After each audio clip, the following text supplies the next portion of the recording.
into my eyes and behold this demonstration of the awesome power of the human mind, the unlimited potential of total concentration. My mind is completely focused, able to maintain absolute and utter control. A mind such as this is a powerful force. It could even rule the world. Pizza's here. Huh?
Thank you. Yeah, woo! Got an excited crowd here tonight. Very nice. Nice soprano there. Good screaming. Sort of got that going. It's exciting. It's not exactly Halloween tonight, but this Saturday, it's the designated Halloween party night, right? It's the closest Saturday to that. And basically, party. Very good. They're following along there. Just sort of awakened that. All right, anyway. Halloween parties, basically, to explain it, they're the things that you graduate to the year after you're embarrassingly old for trick-or-treating. You know, that one year? You always try to push it that one extra year, you know? You show up at the door towering over the kids, and I was like,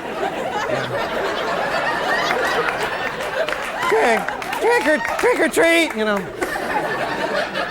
And the way the people, they look at you, you know, and they have anything, you feel like such a loser. But you make a big haul that year. That year, you know, you're like, get out of the way, kids. You know, like, you make the big haul. So then after that, then you have to switch pretty much to parties, which can be a real horror show. You know, you go to parties, basically always the same sorts of things happening. There's always the people who dress like Hercules or Playboy bunnies, just to make sure we haven't forgotten that their bodies are much more desirable than ours. You know, in every party, right? There's like, just throw it in our faces here. Thank you very much.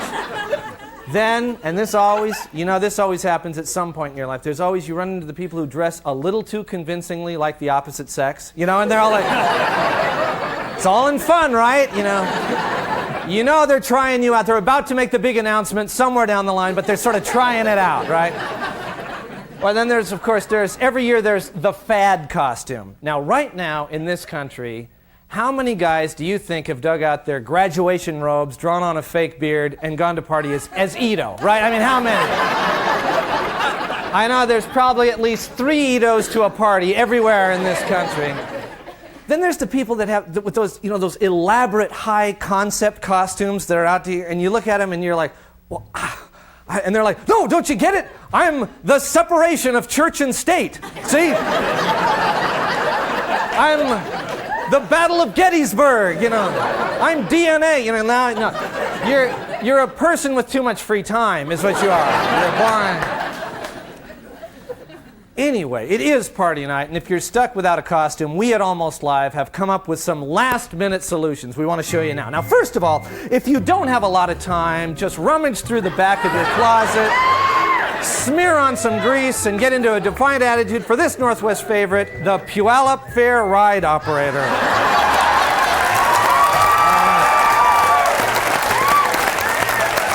Now, this costume is dear to the heart of all Seattleites.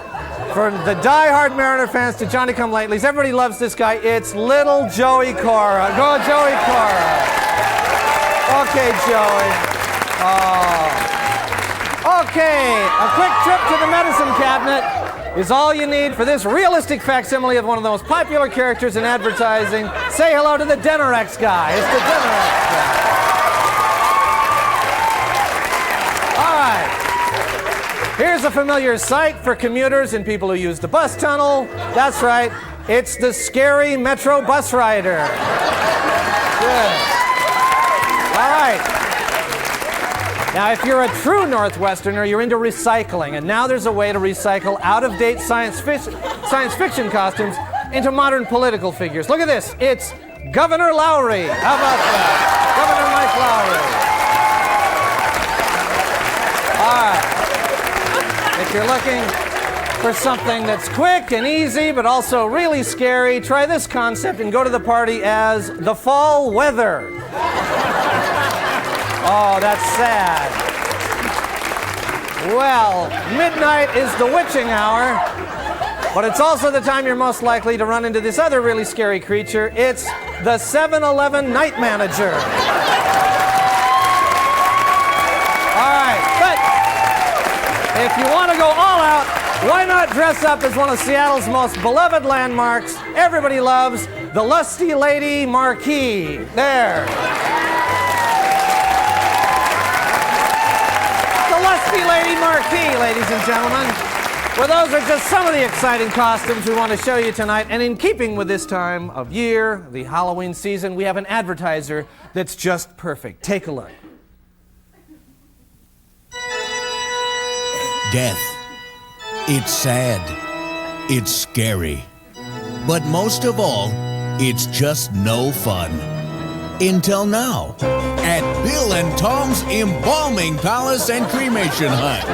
Hi, I'm Bill. And I'm Tom. And we will turn ourselves upside down to do you your way. You want to be burned? No problem. Buried? Okay. Burned and buried? You got it. And there's even more. Well, I want to be cremated and scattered over my ex-wife's house. We can do that. I want to be shot out of a cannon during Seafair. We can do that. I want to be embalmed with orange Kool-Aid. We can do that. I want to lie in state at Stonehenge for 2 weeks wearing creamy maroon army fatigues and a Miss America banner while a nude clarinet orchestra plays Do the Locomotion. Okay, then I want to be flown back to Seattle, ground up, spiced with fennel, and fed to my dog.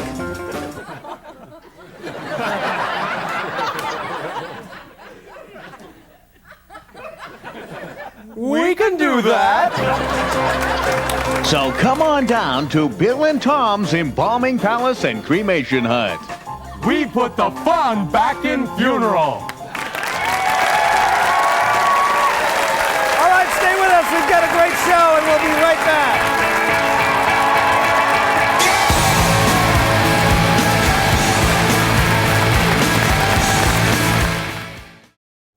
The following is a public service announcement. He seemed so perfect. I had a good time tonight. He seemed so sincere. You're really special. He seemed so nice. I'll call you.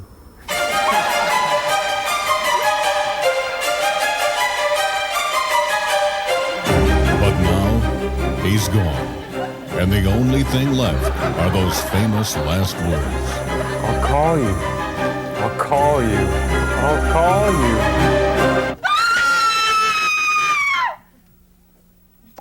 Hello. You know, when a guy says he'll call, he usually means it. But sometimes stuff comes up. I mean, life is unpredictable. For example, maybe the guy gets all ready to call you, right? But just when he's about to pick up the phone, a dog bites him on the hand. And then maybe 2 minutes later, his other hand gets run over by a car. I mean, it could happen. So don't freak out so much when a guy doesn't call right away, because chances are he's got a damn good excuse. Brought to you by the Don't Freak Out So Much, because chances are he's got a damn good excuse. Organization of America.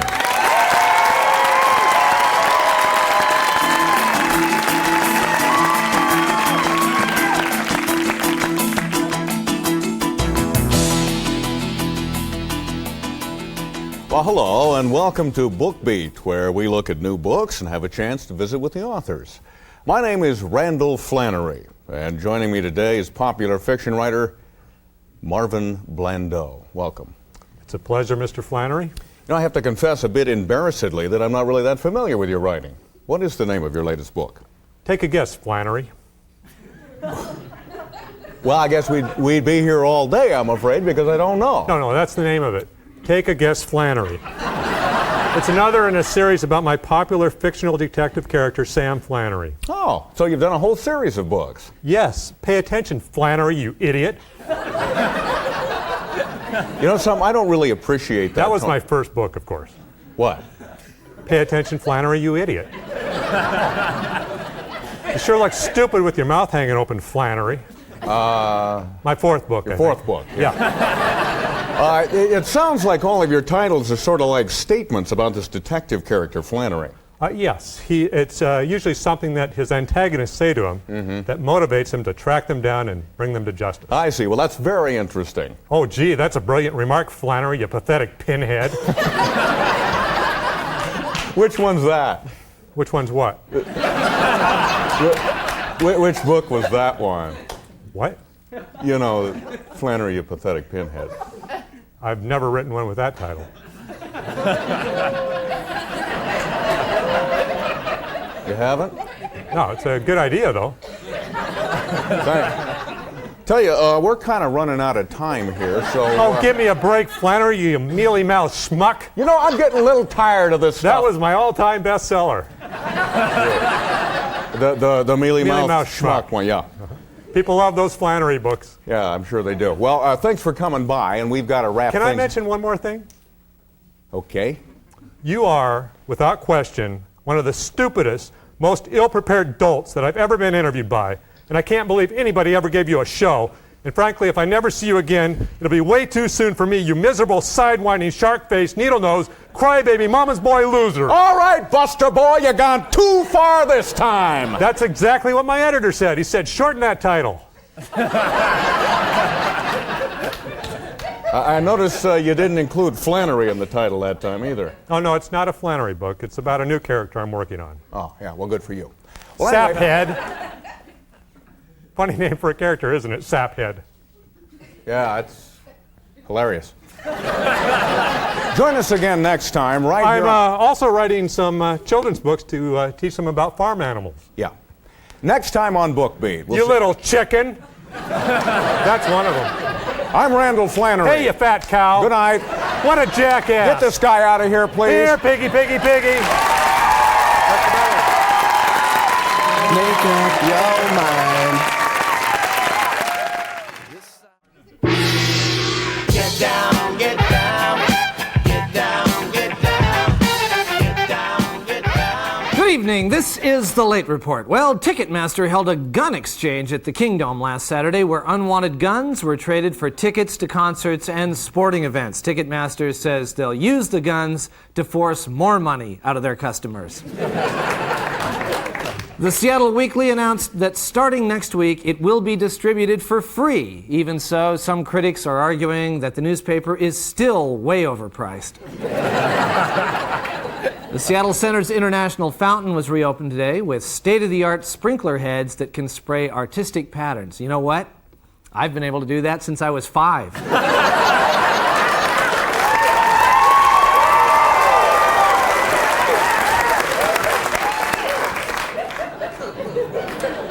Well, Initiative 640, the Save Our Sea Life... Hi, Nancy. What? What? I'm sorry to interrupt, but are you mad at me? No. Why? Well, today when you got off the elevator this morning, I said, "Good morning, John," and you just ignored me. I did? Yeah. Well, I must not have seen you. Well, no, that's impossible. I mean, I was like only 6 inches away. You couldn't have missed me. Well, I'm sorry. Yeah. What do you want me to say? Well, you could say, "Good morning, Nancy." Okay, good morning, Nancy. Good morning, John. Is there something else? Yeah, but I think I'll just save that for another show. See ya.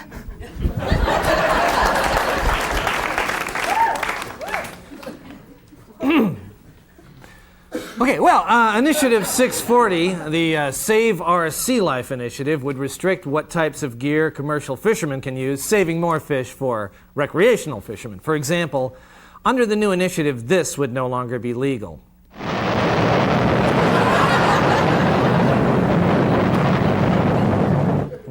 Let's see. Why is it?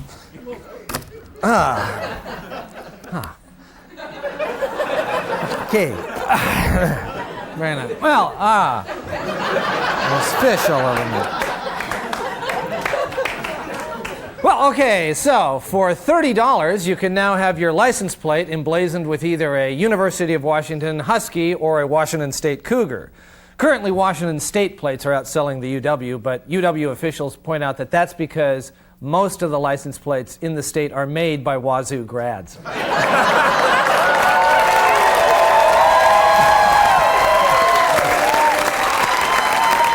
Well, the new, oh yeah, great, go Dogs, yeah. The new Key Arena had its grand opening on Thursday night, and among the celebrities on hand was world-famous tenor Jose Carreras. Now, some people thought it was unusual having an opera singer open for a sporting complex, but Carreras handled it very well. I think we have a clip of that.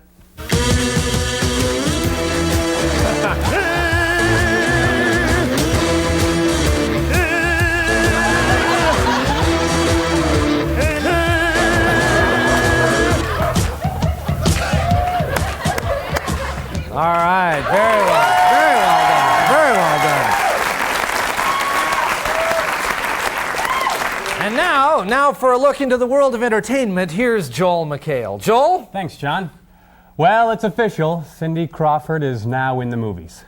That's right, fair game. Cindy's first feature film is about to be released, and surprisingly, she's good. I was particularly struck by her total immersion in her character. I mean, for 1 hour and 43 minutes, I didn't see Cindy Crawford. I saw her as her character, attorney Kate McQueen. She was that believable. Now, I'm not going to ruin the movie for you, but I want to show you a clip. So this is the climactic scene where she is trying to save her co-star, William Baldwin. Here it is. What are you doing? No, please don't stubborn. Let me go. Can't you just see the fear in her eyes? It's quite clear she was a student of Stanislavski. So let's run it again, but I think we can really see her skill if we slow it down. So let's see it again in slow motion. You see that? There it is. Wow. Look at those skills. Yes, baby. That's it right there. Wow. Talk about motivation and commitment. But I think we can zoom in on Cindy now and get a better look at her incredible emotional range. Joel. Yes, John? That's enough, Joel. But I wasn't... Joel, just go. You didn't say good morning to me either.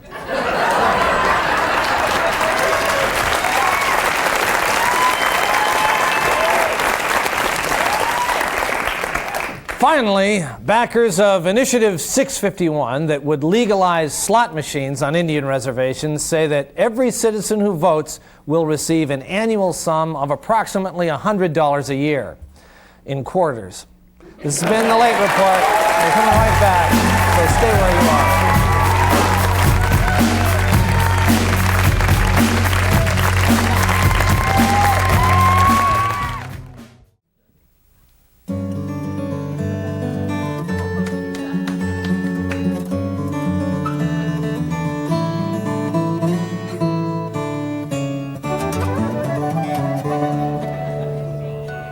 Hello and welcome, and today I thought we would paint a beautiful forest scene on a beautiful blue sunny day. And so let's paint that. Now let's start with these trees which are all green, and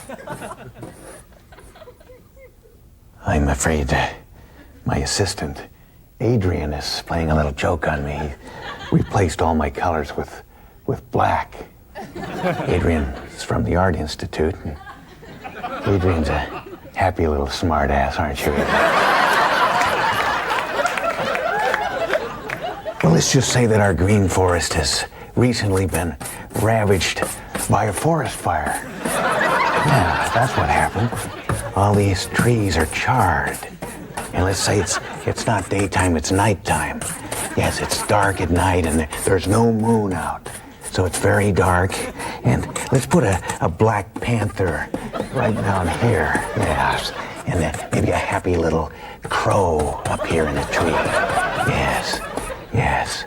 We've got now a happy little fire-scarred forest scene at night. See you next week. Don't forget to turn your clocks back. Bye-bye.